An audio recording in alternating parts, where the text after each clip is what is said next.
First antagonist, Andrew Milton, the Pinkerton who just wouldn't quit. Aside from not playing the games to your rules. Spare me the philosophy. Andrew Milton is basically the human equivalent of a bounty poster that learned how to shout. He's the Pinkerton agent whose entire personality revolves around chasing the Vanderlyn gang like he's trying to win Employee of the Year at the world's least fun detective agency. And look, he could have been a decent, almost respectable lawman antagonist if he didn't treat the gang with the same vindictive energy as a dude arguing with a teenager on Reddit. Milton isn't like Ross, who hides behind moral superiority and that smug, I'm saving America shtick. Milton's different. He's an anti-villain with an actual sense of duty buried under layers of spite. He does want order. He does want justice. He also wants to personally make the gang miserable, preferably while monologuing. And his underlings? They look at him like he's the boss who schedules meetings just to check in. No one seems thrilled to be on Team Milton, because for all his competence, Milton has one fatal flaw. He loves to gloat. He's got that classic villain habit of stopping mid-victory to deliver a speech instead of pulling the trigger. And he does it again and again, right up until Chapter 6, where he corners a dying Arthur, gun raised, victory secured, and decides it's a perfect time to reveal that Micah was the snitch all along. That extra 2 seconds of mwahaha is all Abigail needs to slip free and turn him into a certified boom headshot moment. And just like that, the loudest Pinkerton in the West goes quiet. Duty, spite, and one fatal pause. Milton's downfall in 3 beats. Second antagonist, Colm O'Driscoll, the snake who finally got stepped on.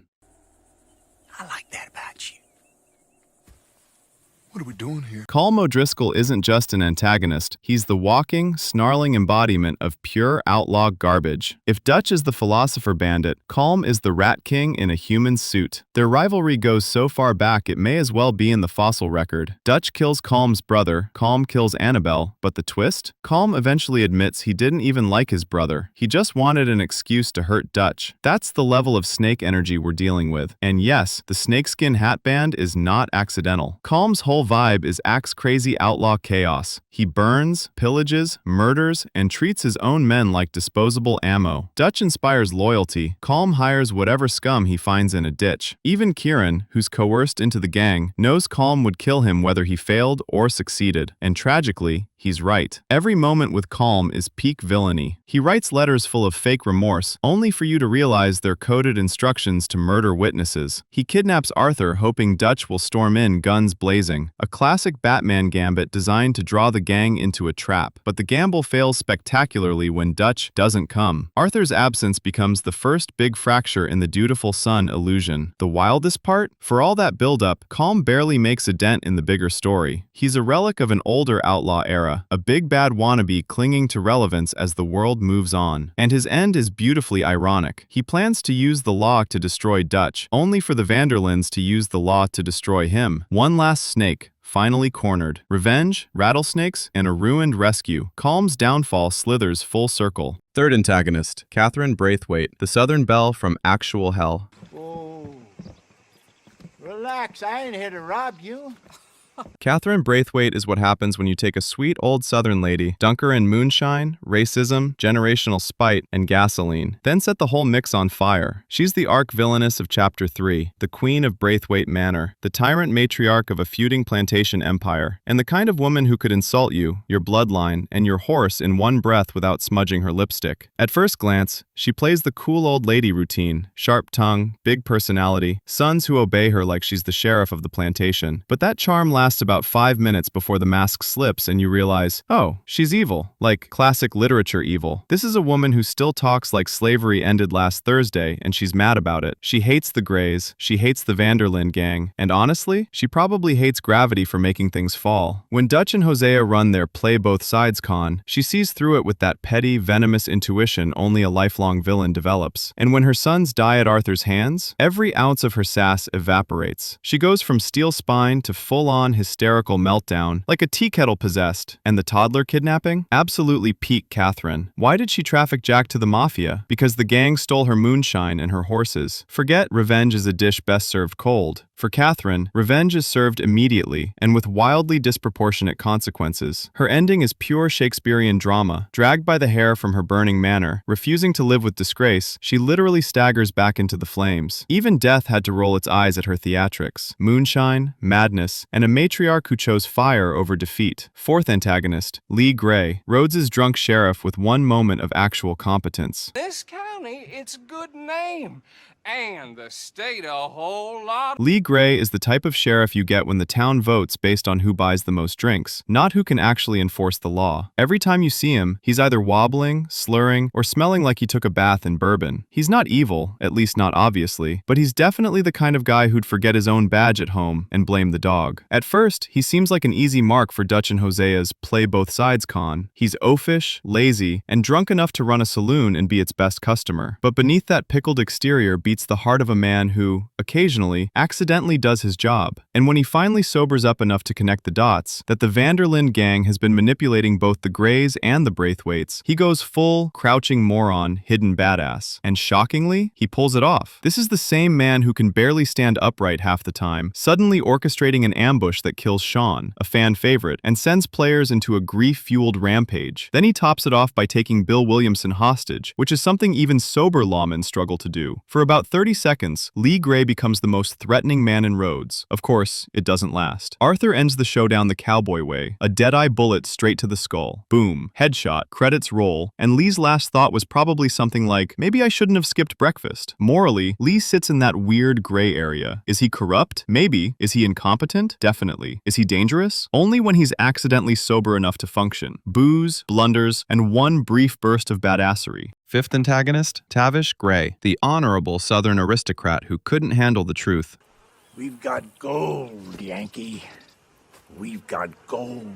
Tavish Gray is what happens when a small-town tyrant builds his entire identity on two things: a last name with too much dust on it, a fantasy version of his ancestors that he really should have fact-checked sooner. He's the patriarch of the Gray family, Rhodes's other corrupt aristocracy, and he walks around like a man who believes honor is something you can buy in bulk. Dutch labels him an asshole victim, and honestly, fair. Tavish acts like a gentleman plantation lord from a lost century, but behind the fancy talk, he's still running shady businesses, manipulating the town, and pretending the Confederacy just took a long lunch break. What really makes Tavish fascinating and darkly funny is his obsession with being descended from noble Scottish Jacobite rebels. He brags about it constantly, like it's his personality. But then he writes to an actual historian in Edinburgh and gets slapped across the face by reality. Turns out his great-great-granddaddy wasn't a brave rebel. He was a snitch who sold out the Jacobites and fled to America to avoid getting bagpiped into oblivion. Tavish reads that letter and basically speedruns the go mad from Revelation trope, and it just piles on from there. His tobacco fields burn, his men die, his sons fall apart, one even runs off with a Braithwaite girl. His family's legacy crumbles faster than his accent. Tavish's entire life's work collapses, and the man who preached honor can't handle being literally not a true Scotsman, so he ends things himself. It's tragic, pathetic, and grimly ironic, history repeating itself one cowardly Gray at a time. False pride, failed legacy, and one fatal family revelation. Sixth antagonist, Abel Atherton, the invisible rich guy ruining everyone's day.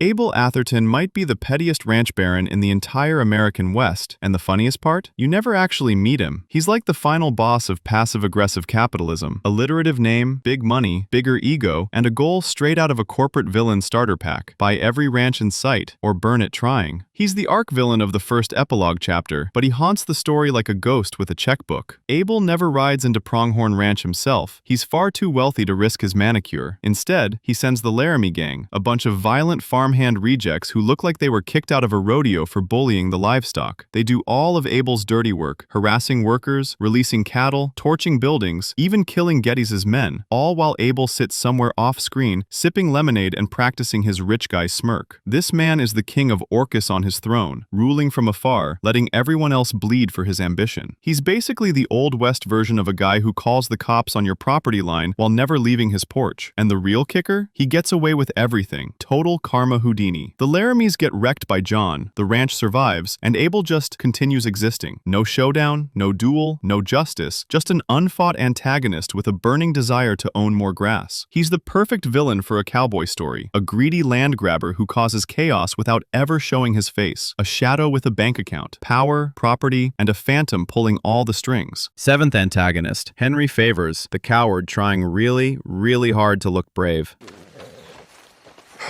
Colonel Favours, Captain Monroe. Colonel Henry Favours is what you get when you mix military rank, insecurity the size of a steam train, and the emotional maturity of a soggy biscuit. He's the arch villain of Chapter 6, the U.S. Army liaison to the Wapiti Reservation, and every soldier under him hates his guts. Not dislikes, not questions, hates. They talk about him like he's the human embodiment of paperwork, pointless, frustrating, and only tolerated because they legally have to. Favours' entire villain arc is built on one thing, fixing his reputation as Hightail Favours, the Civil War coward who either ran from battle or missed it in the most suspicious way possible. To make up for this, he decides to engineer a glorious war against a starving tribe living on stolen land. Peak coward move, maximum villain cringe. He's also on Leviticus Cornwall's payroll, meant to push the Wapiti into conflict so Cornwall can drill their land for oil. Except, plot twist, Cornwall dies before Favours gets results, and there's no oil under the reservation anyway. Favours basically started a humanitarian crisis for nothing. The man's entire villain plan is a cosmic L. His soldiers mock him. 2 desert him. He brags about bravery but never shows up to the fight until the final moments. Classic dirty coward energy. And when war finally breaks out, Favours gets exactly what he spent the entire chapter begging the universe for, a battlefield. Except he immediately becomes one of its casualties after shooting eagle flies, and Arthur puts him down without hesitation. Favours dies the way he lived. Pathetic, unpopular, and overshadowed by villains far more dangerous than him. Cowardice, cruelty, and a comeback that never came. 8th antagonist, Levi Simon, the overseer who picked the wrong outlaws to bully. Now, Mr. O'Malley, without taking a chance on a bunch of vagabonds.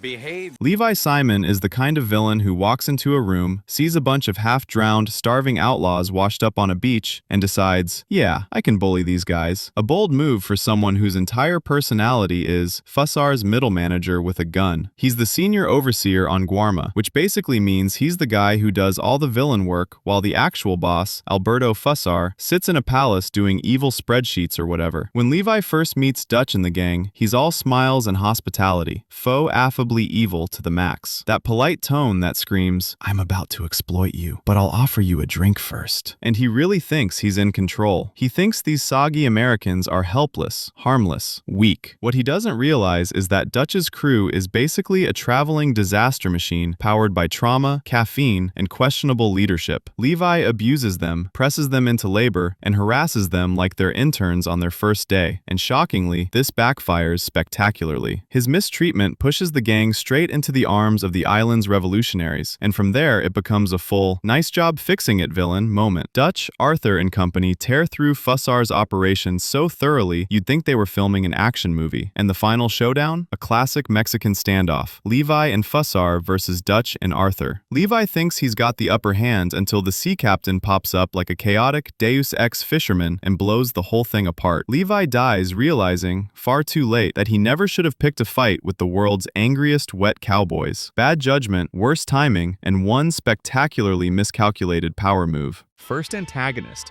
Bill Williamson, the loyal idiot who mistook purpose for salvation.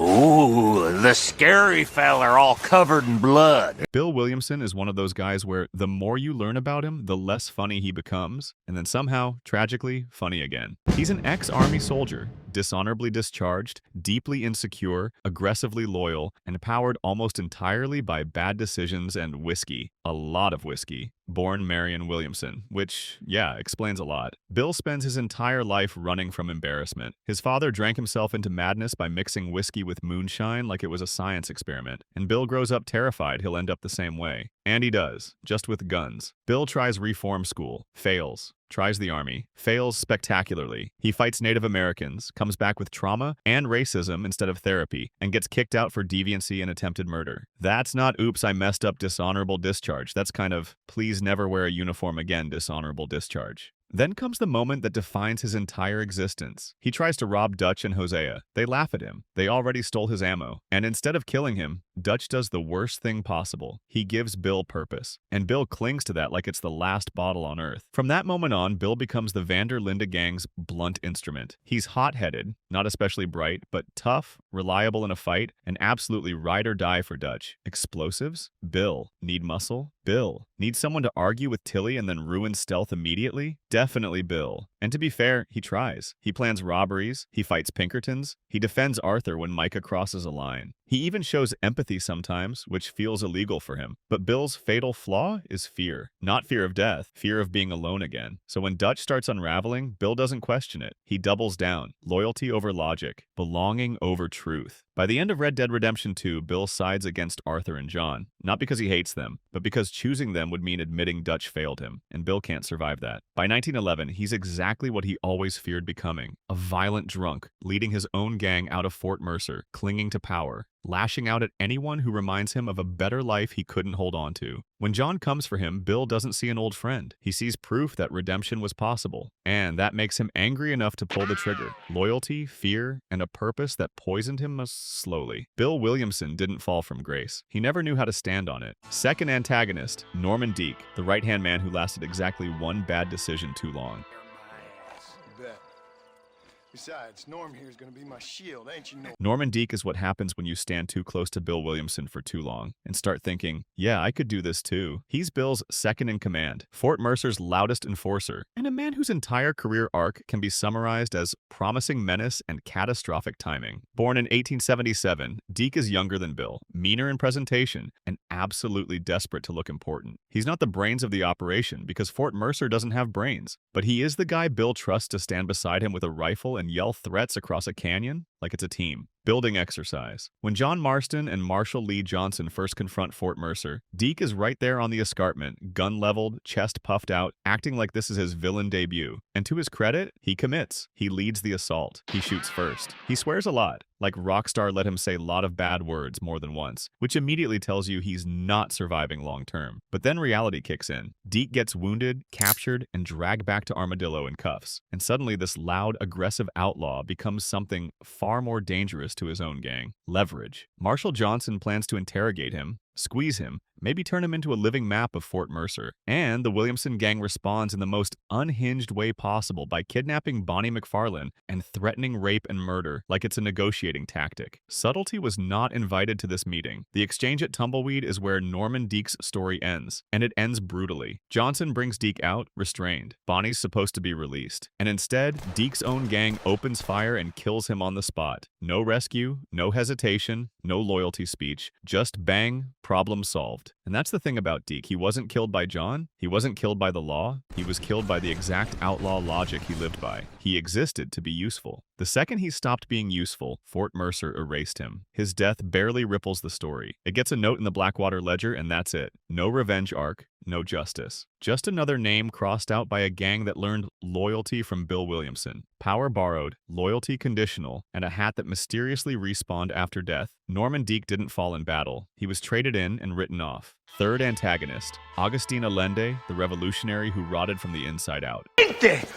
Estarás aplaudiendo cuando mi cabeza está en pelo. Agustín Allende is the kind of villain who didn't start evil, which somehow makes him worse. Once upon a time, apparently, Allende was an idealist. A poor kid who climbed the ranks, believed in change, maybe even flirted with radical politics. The type who probably said things like, the people deserve better, and meant it. Then power happened. And power did what it always does when someone decides they deserve it more than everyone else. By 1911, Allende is a colonel, a provincial governor, and an absolute monster wrapped in a black military uniform that screams, "I am overdressed for a massacre." He runs Nuevo Paraíso like a personal playground. Land seizures, forced labor, executions, torture, abuse. If it's cruel and efficient, Allende's already put his name on it. And the dangerous thing? He used to be poor, which means he knows exactly what he's doing. Allende lives above Escalera in a fortified mansion, literally watching the city from on high like a bored god. He doesn't just rule through fear, he enjoys it. He treats suffering like a hobby, something to pass the time between drinks and medals. His army doesn't serve the people, it serves his ego. When John Marston arrives in Mexico, Allende sees an opportunity, not to help, not to negotiate, to use. He dangles Bill Williamson and Javier Escuella like bait, promises delivery, and sends John off on a greatest hits tour of war crimes. Kill rebels, burn villages, capture women, smile for the uniformed psychopath supervising it all. And when John finally comes to collect, Allende betrays him without blinking, because that's who he is. Loyalty means nothing. Ideals mean nothing. Survival means everything. Now his downfall is also poetic in the ugliest way. When the rebels storm his villa, Allende doesn't go down fighting. He doesn't stand for his beliefs because he doesn't have any left. Instead, he grabs Bill Williamson, shoves him into the dirt, and tries to barter a human life for an escape route. Take him. He's what you want. That's Allende in one moment. A man who rose from nothing, crushed everyone beneath him, and died begging while standing on someone else's back. You can kill him yourself, or you can hesitate and let Reyes do it. Either way, Allende doesn't get a martyr's death. He gets exactly what he earned. Power, cruelty, and ideals sold piece by piece. Agustín Allende didn't lose the revolution. He betrayed it long before it reached him. Fourth antagonist, Vincente de Santa, the bootlicker who thought cruelty was a personality. On here.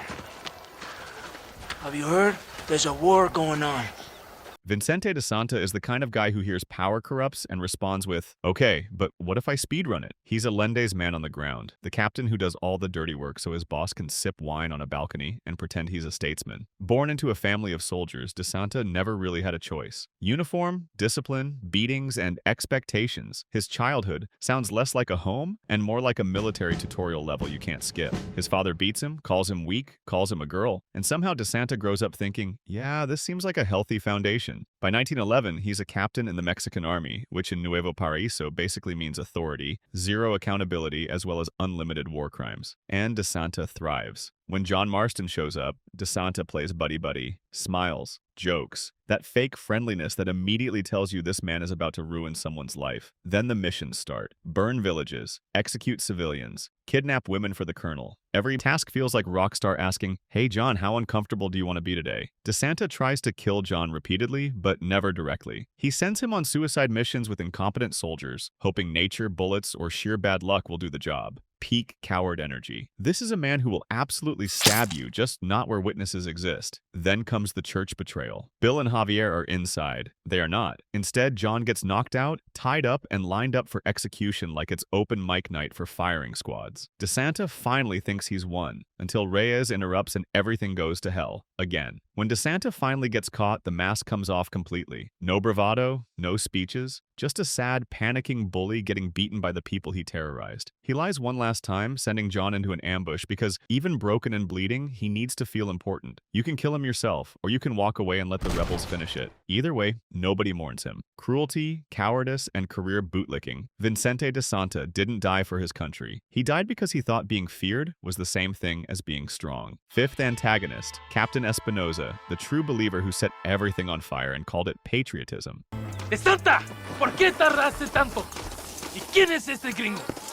Captain Espinoza is the scariest kind of villain in Red Dead Redemption, not because he's clever or charismatic or secretly pulling strings, but because he genuinely believes he's the good guy. Espinoza is a captain in the Mexican army under Allende, and unlike De Santa, who's basically a cowardly office snake in a fancy uniform, Espinoza is frontline, boots dirty, rifle up brutal. This man doesn't outsource violence. He shows up personally, eye patch on, mustache locked in, ready to commit atrocities with confidence. The first time you really get a feel for him is at Tesoro Azul. Rebels are hiding out, John helps clear them, and once it's done, Espinoza suggests fire bottles, not as a last resort, not reluctantly, just like, yeah, let's burn their homes too, for Mexico, and the game lets you do it. Controller in hand, moral discomfort fully engaged. That's Espinoza's whole thing. He doesn't hesitate, he doesn't flinch. He executes surrendered rebels personally because in his mind, mercy is just inefficiency wearing a smile. What makes him weirdly compelling is his rivalry with Vincente de Santa. Same rank, same boss, absolute hatred. De Santa calls Espinoza a dumb ape. Espinoza calls De Santa a useless maid Allende can't sleep with. These two despise each other so much that at one point they casually discuss which one of them should kill De Santa, like it's a side objective. But yeah, Espinoza is actually brave, like uncomfortably so. He fights on the front lines, he leads charges, he mans trains under fire. When things go bad, he doesn't vanish into a balcony or hide behind soldiers. Even John notices it. There's a strange mutual respect between them, the kind two professional gunmen have when they recognize competence, even if they hate everything else else about each other. But Espinoza is still a monster. He burns villages, he executes prisoners, he threatens John repeatedly, and when John finally turns against the army and chaos erupts in Chuparosa, Espinoza doesn't run. De Santa does. Espinoza stays. Their final confrontation ends in Alcalde's house. Bullets flying, bodies everywhere. Espinoza fights to the bitter end and dies standing, convinced he was saving his country. Which is the tragedy of him? Loyalty, conviction, and absolutely zero self-reflection. Captain Espinoza didn't question the war. He just made sure it burned hotter. Sixth antagonist, Javier Escuella, the romantic revolutionary who followed the wrong poem.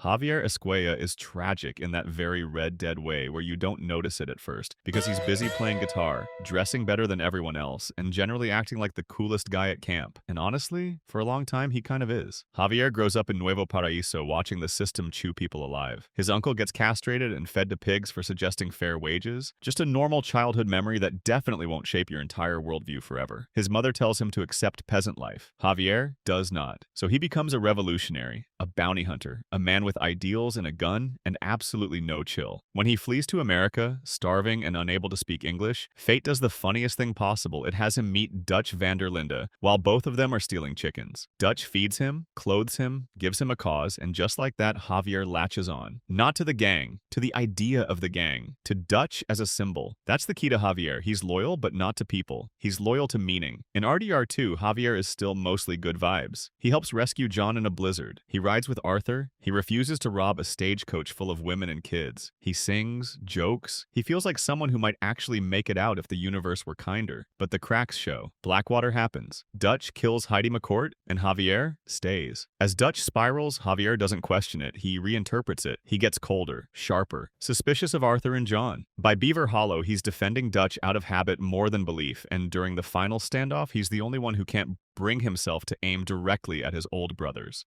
Gun raised, eyes conflicted, soul already tired. By 1911, the tragedy is complete. Javier is back in Mexico working for Colonel Allende. Yes, that Allende. The exact kind of tyrant Javier once fought against. The revolutionary is now a hired gun for a dictator, and everyone knows it. Prostitutes won't even insult him properly. Rebels whisper his name like it's bad luck. When John finally corners him at El Quibay, Presidio, Javier laughs, tries to charm his way out, lies about Dutch, lies about Bill, then shoves a crate at John and bolts like it's reflex. If you kill him, John spits on his body, with tears in his eyes. If you spare him, the government finishes the job later anyway. Songs, ideals, and loyalty stretched until it snapped. Javier Escuella didn't betray the revolution. He just followed the wrong man until there was nowhere left to stand. Seventh antagonist, Edgar Ross, the government's smuggest side quest. Lynn's most trusted associate.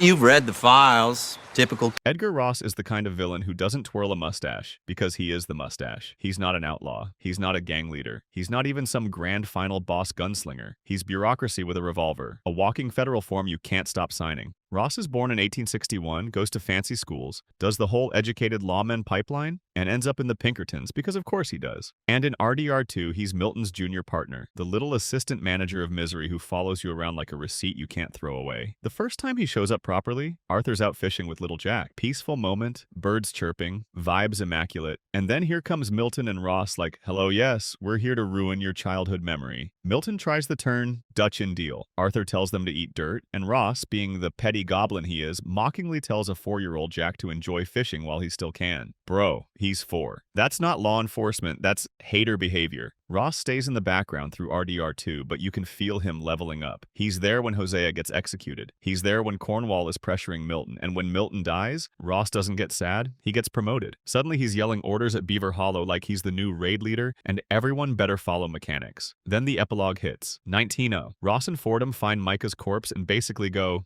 interesting, time to ruin John Marston's life again. They track him down at Beecher's Hope, watch him teaching Jack how to groom a horse, this soft, rare moment of peace, and they just stand there like vultures taking notes. By 1911, in Red Dead Redemption, Ross finally becomes what he always wanted to be, a government man with unlimited authority and zero soul. He kidnaps John's family and turns the whole game into an extortion quest. Go kill your former brothers or your wife and kid don't come back. Classic Ross, always talking about civilization while acting like a bandit with paperwork. Even when John succeeds, Bill, Javier, Dutch, all handled, Ross still isn't satisfied. He shoots Dutch's dead body because it looks better in the report. That line alone tells you everything. Ross doesn't care about justice. He cares about the story he gets to tell afterward. And the ultimate Ross move, like, he breaks the deal. He brings the army to Beecher's Hope, guns John down in front of his home, lights a cigar like he just completed 100% story completion, and rides away leaving the mess behind. But Red Dead doesn't let that stand. In 1914, Jack finds him, retired, metal-heavy, duck hunting, living the soft life he stole from someone else. Ross still has the audacity to blame John for his own death, threaten Jack, act like he's untouchable, and then the duel happens. Civilization, cruelty, and the smuggest mustache in the West, Edgar Ross didn't enforce the law. He used it like a weapon, until someone finally aimed back. 8th antagonist, Archer Fordham, the junior Fed who almost grew a conscience. Almost.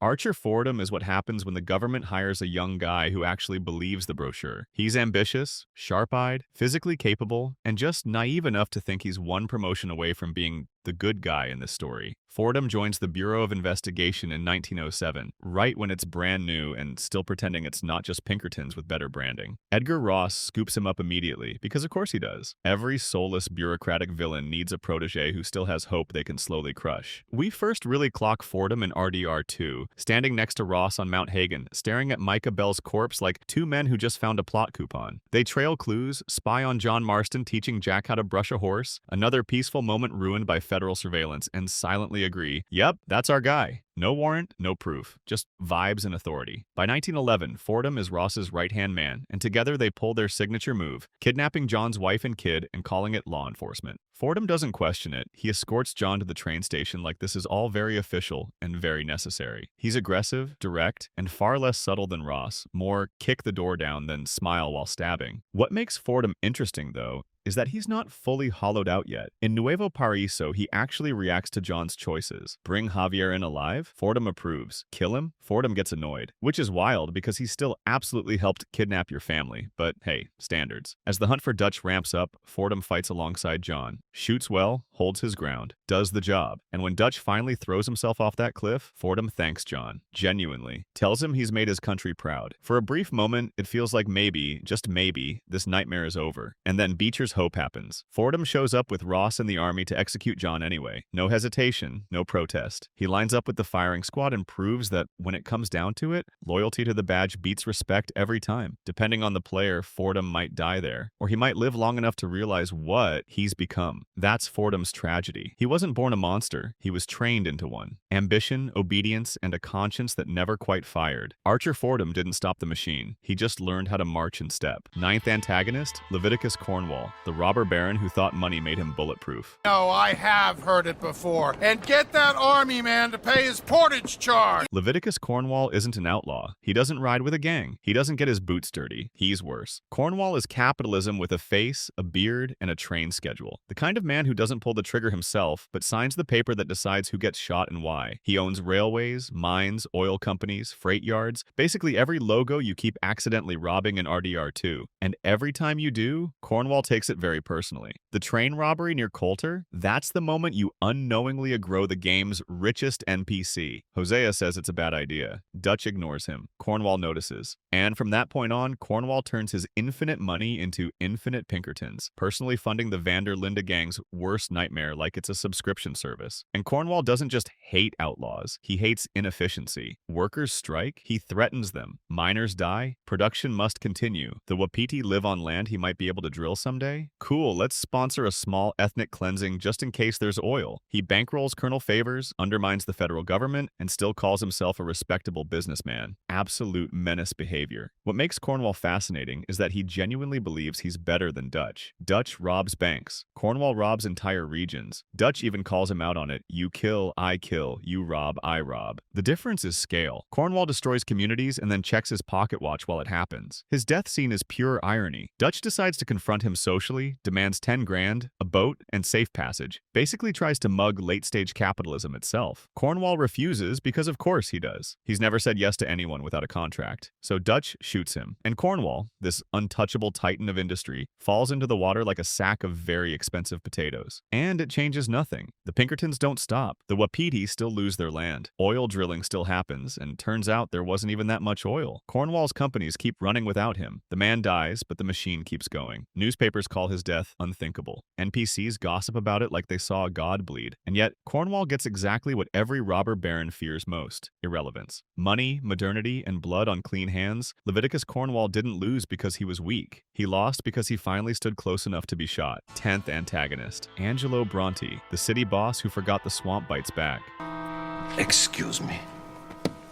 I said, why? Angelo Bronte is what happens when the old world. Mafia energy collides headfirst with the American South and decides it owns the place. He's not loud like Dutch. He's not messy like the Braithwaites. He's smooth, smug, and absolutely convinced Saint Denis is his city, because in most ways that matter, it kind of is. Bronte runs Saint Denis from behind silk curtains and expensive parties. Politicians know him, cops owe him favors. The mayor answers his phone calls. He doesn't need to rob banks, he just adjusts paperwork, and suddenly the money walks toward him. Classic lizard in a suit behavior, as Arthur so eloquently puts it. His introduction is brutal in the quietest way possible. Catherine Braithwaite sells Jack Marston to him like a sack of stolen moonshine, and Bronte treats the kidnapping like a business transaction that already wrapped up. But the twist is that Bronte is nice to Jack. Toys, baths, spaghetti. The kid comes back calling him Papa Bronte, which is maybe the most cursed sentence in the entire game. When Dutch finally meets Bronte, the tension is immediate. Two men who both think they're smarter than the world, staring each other down. Bronte flatters Dutch, mocks him, and tests him. He gives the gang work. He invites them to high society parties. He pretends they're equals, all while quietly planning their humiliation. And the trolley station tip? Absolute setup. Barely any money. Police everywhere. Bronte doesn't just betray Dutch, he embarrasses him. And if there's one thing Dutch cannot survive, it's being laughed at by someone in a nicer suit. Dutch decides Bronte has to die. What follows is one of the most chilling moments in RDR2. Bronte's mansion gets hit, his men fall. When Arthur and John find him, his gun jams, because of course it does, and suddenly the great crime lord is throwing his pistol and begging like a man who's never been powerless before. But Dutch doesn't shoot him. He drowns him, slowly, in the swamp, while Bronte insults him until the very end. Then Dutch feeds his body to an alligator like he's making a statement to the universe. And that's the moment the gang realizes something's wrong. Bronte wasn't just an antagonist, he was a mirror. A man who proved that power, control, and civilization look just as monstrous as outlaw chaos when you peel the polish away. Silk suits, spaghetti, and a swamp full of consequences. Angelo Bronte didn't lose Saint Denis. He lost the moment he thought he was untouchable.